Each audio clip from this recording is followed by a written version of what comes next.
ஒரு மகிழ்ச்சியான செய்தி. இதயம் நலனையின் விலை லிட்டருக்கு ரூபாய் 105 குறைஞ்சிருக்கு. செப்டம்பர் 2023ல 1 லிட்டர் இதயம் நலனையின் அதிகபட்ச விலை ரூபாய் 503. ஆனா இப்ப 1 லிட்டர் இதயம் நலனையின் விலை ரூபாய் 398 மட்டும்தான் தமிழ்நாட்டுல. அப்ப இனிமே எல்லாரும் இதயம் நலனை வாங்கலாம் இல்ல? Thank you so much, Chris. Namaste, namaskara, and good morning to everybody. What a joy it is to be here today. And let me start by thanking Chris and the entire team out of Chennai that for so long has been serving everyone here in Karnataka and in Bengaluru. Thank you for your exceptional friendship and leadership. To you, to Carrie Arun, who heads up our Foreign Commercial Service Office, and everyone who really has shown we are not beginning a new presence here in Karnataka, but we are expanding our existing presence here. A commitment that America makes to this great state and city in this amazing nation as well. And thank you to all of our honorable dignitaries. Thank you for your great words, Deputy Chief Minister. You have a responsibility that I used to have when I was a politician, which is to tell it like it is, to say what we can do and what we can't do, to lay forward a vision of a global city, a great global city that I love to hear you describe, that at the same time has to work. And congratulations on your successes and the work that you and the Karnataka government are doing every single day.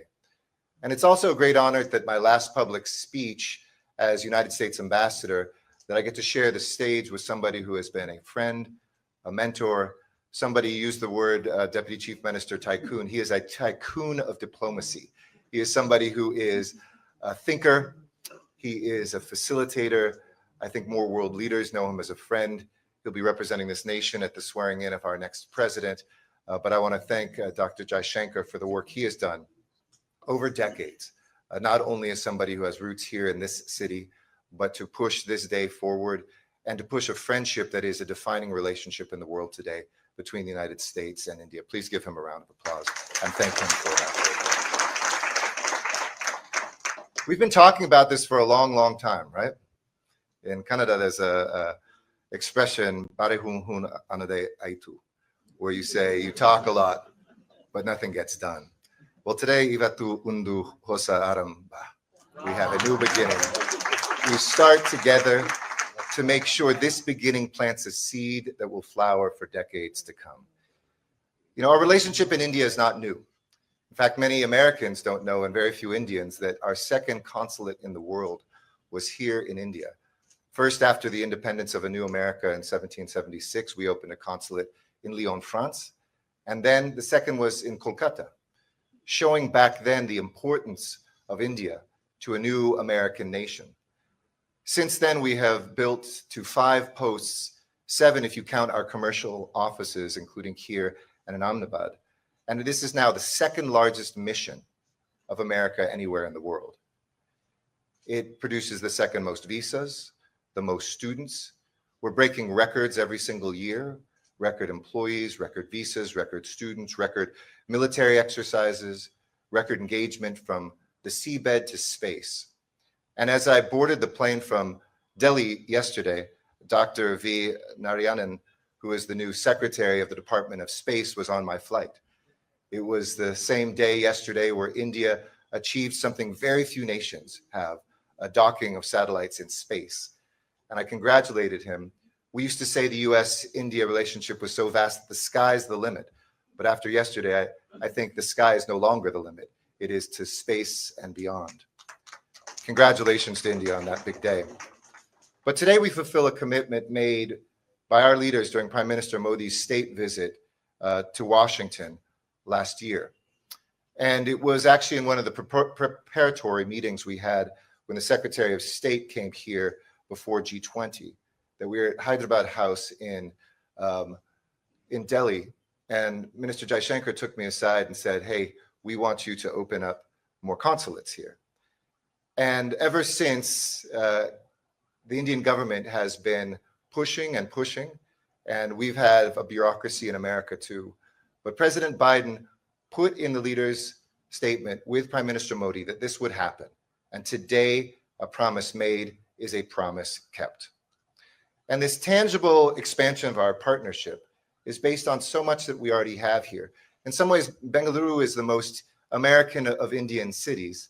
And Karnatakans are the most, one of the most, if not the most, vibrant Indian communities in America. So this is not a new bridge, but it's a bridge that will be strengthened today. It'll be a bridge that will be widened today. And it is a bridge that will be more beautiful today, because in commerce and diplomacy, in culture, in finance, in technology and the future, we say that this is a place for two great nations to expand that friendship and to see the future of that engagement. We have two sister cities in America. I spoke with the mayor of Cleveland, Ohio this morning, who sends his congratulations, and the new mayor of San Francisco in my home state. And San Francisco is such a great match because, as people say, this is the Silicon Valley of India. I think increasingly people say Silicon Valley is the Bengaluru of America. But we see from semiconductors to space, our defense sector, and in health, people who have pushed forward the boundaries of what human beings can make and do together. This consulate's going to play a pivotal role in supporting those collaborations for our economies, for science, for technology, education, cultural engagement.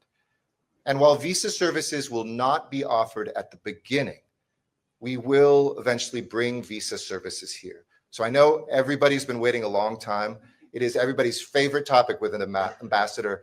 That is something actually on Monday I'm looking forward to, is my WhatsApp stream. I will refer them to my colleagues, but we know the insatiable desire for visas to the United States. We want to see more tourists. We want to see more students. We want to see more businessmen and women coming. But initially, this will not be offering visas, but we will be working on that to bring that as soon as possible, also something that we promise here today. We also know that this is a critical first step, not a last one. And dedication ceremonies like this are a way to celebrate our future. We've been here for 30 years, as Consul General Hodges mentioned. We have had a commercial service office here, which has helped more than 700 companies from America come here. That is a staggering statistic. A generation ago, people never would have imagined the US-India relationship would be where it is today. A generation from now, what was unthinkable will be indispensable. Indispensable for peace, indispensable for prosperity, indispensable for our planet, and indispensable for our people. And today I also want you to look over to your right, our left, because Lisa Brown, who will be our senior official on the ground here, who's our chief of staff of the entire mission in India, has been given that responsibility to be the first.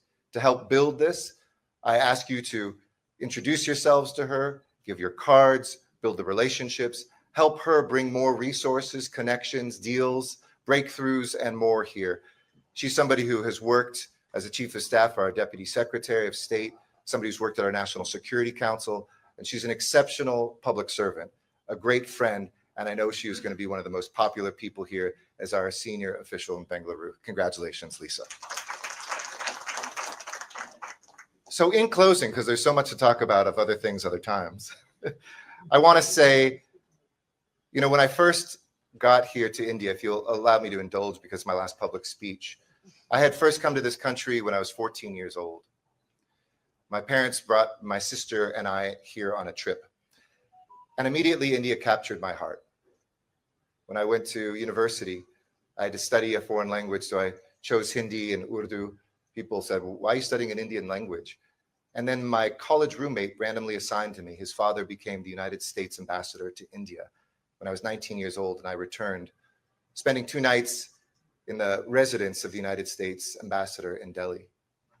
I never would have dreamed that my life would bring me to that same place, that I would be in this position to be able to help, along with Dr. Jaishankar, our leaders and our people, to put forward what is really a light and an example to our world of when two great democracies, two diverse populations, based on the values that hold us together, have a vision to make this a better world.